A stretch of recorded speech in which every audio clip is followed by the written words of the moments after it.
வணக்கம். வாத்தியார் எம்ஜிஆர் என்ற நமது யூடியூப் சேனல் மூலமாக நான் உங்கள் வேல்முருகன். புரட்சித் தலைவர் பொன்மனச்செம்மல் எம்ஜிஆர் அவர்கள் வாரி வழங்கினார் என்பது நாடறிந்த உண்மைங்க.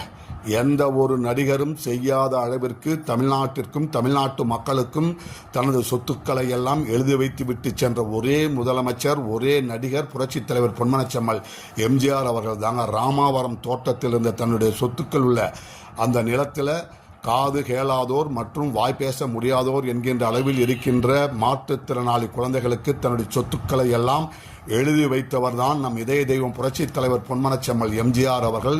இந்த மாதிரி ஒரு முதலமைச்சரையோ ஒரு உச்சபட்ச நடிகரையோ காட்டிடுங்க, நாம அரசியல் பேசுறதே நிறுத்தி. இவையெல்லாம் புரட்சித் தலைவர் பொன்மனச்செம்மல் எம்ஜிஆர் அவர்கள் உயர்ந்த நிலைக்கு வந்த பிறகு நடைபெற்ற சம்பவங்கள். அது என்னங்க யார் வேணா செய்யலாங்க என்று சிலர் கூறலாம், கேட்கலாம், பேசலாம்.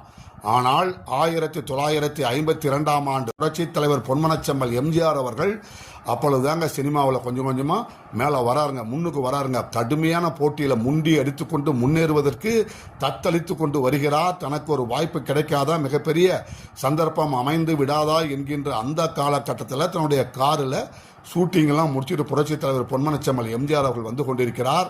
அப்பொழுது மயிலாப்பூர் பகுதியில் ஏழை எளிய மக்கள் வாழ்கின்ற ஒரு பகுதியை நோக்கி புரட்சித் தலைவர் எம்ஜிஆர் அவர்கள் வந்து கொண்டிருந்த காரை நிறுத்திய சிலர் காலுக்குள்ள இந்த புரட்சித் தலைவர் எம்ஜிஆர் நோக்கி, ஐயா, ஒரு அனாதை பாட்டியம்மா செத்து போயிட்டாங்க, உங்களுக்கு குழந்தைகள் யாரும் இல்லை, அதனால் அந்த பிணத்தை பிதைப்பதற்கு உங்களால் முடிந்த ஒரு உதவியை செய்ய வேண்டும் என்று கேட்க புரட்சித் தலைவர் பொன்மனச்செம்மல் எம்ஜிஆர் அவர்கள் விருட்டென்று காரை விட்டு இறங்குறாரு.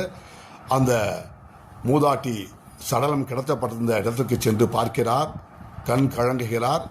அவங்கக்கிட்ட கேட்குறாரு, இந்த தாயினுடைய உடலை புதைப்பதற்கு என்ன செலவாகும் என்று கேட்கிறார். ஒரு 50 ரூபாய் இருந்தால் நல்லபடியாக அந்த நிகழ்வுகளை எல்லாம் நடத்தி முடித்து விடலாம் என்று கூற புரட்சித் தலைவர் பொன்மனச்செம்மல் எம்ஜிஆர் அவர்கள் சிந்திக்கவே இல்லைங்க.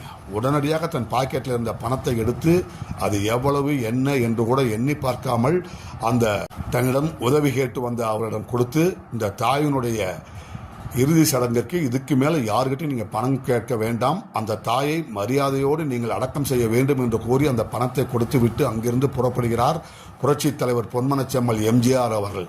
அப்படிப்பட்ட புரட்சித் தலைவர் பொன்மனச்செம்மல் எம்ஜிஆர் அவர்கள் உருவாக்கிய இயக்கத்தைச் சேர்ந்த ஒரு மூதாட்டி அதிமுக துண்டை கட்டிக்கிட்டு அரசு உதவி வழங்குவதற்கு பெறுவதற்காக பட்டா வாங்க போன இடத்துலங்க புதுக்கோட்டையில் விஜயபாஸ்கர் பக்கத்தில் நிற்கும் பொழுதே பர்வேஸ் முகமது என்கின்ற அமைச்சருடைய அந்த நிகழ்ச்சியில் அந்த மூதாட்டியுடைய இடுப்பில் இருந்த அதிமுகவுடைய துண்டை ஒருவர் உருவுகிறார் என்றால், நீங்கள் உருவியது அதிமுக என்கின்ற அந்த கட்சி துண்டை இல்லை, புரட்சித் தலைவர் பொன்மனச்செம்மல் எம்ஜிஆர் என்கின்ற அந்த மனிதாபிமானம் மிக்க அந்த தலைவனுடைய கட்சி கொடியை அகற்றி அவமானப்படுத்தி இருக்கின்றீர்கள் ஒட்டுமொத்த தமிழ் சமூகத்தை என்பதைத்தான் இந்த நாடு உற்று நோக்குகிறது, உங்களை கவனித்துக் கொண்டிருக்கிறது என்பதை கவனத்தில் கொள்ள வேண்டும். அதிமுக துண்டு உங்களுக்கு கசக்குது, ஆனா அதிமுகவில் இருந்துட்டு ஓடி வரவனை எல்லாம் உங்களுக்கு இனிக்குதுன்னு சொன்னா தப்பு வாங்கிட்ட தான் இருக்குது, அவங்க ஓடி வந்தவங்கிட்ட இல்லையா என்று கழக உடன்பிறப்புகள் பேசிக் கொள்கிறார்கள் என்பதை எடுத்து கூறி இந்த காணொலியை நிறைவு செய்கின்றோம். நன்றி, வணக்கம்.